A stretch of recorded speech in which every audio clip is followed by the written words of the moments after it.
No niin, tämmönen 5/4 varasto nyt sitten Helsingissä on täyttynyt. Se on aika tyylikkään näköinen tommonen pelipenkki tai mikä ADX Ultimate Gaming. Ja sitten löytyy matkalaukkua ja lisää sellaista ja sänky on saatu siihen myöskin ja niin poispäin. Varmaan on joku sohvakalusto sitten, vuodessohvatyyppinen juttu tuossa, koska siellä on nuo nostettavat, niin kuin näkyy, vähän jousta ja niin edelleen.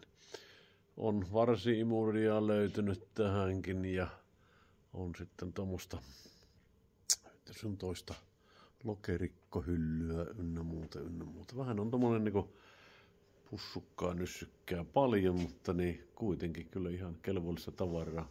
Tämäkin varasto täynnä ja siitä teidän pitäisi tehdä tarjousta ja kauheaa kilman vääntöä. Ja ei muuta. Kiitoksia.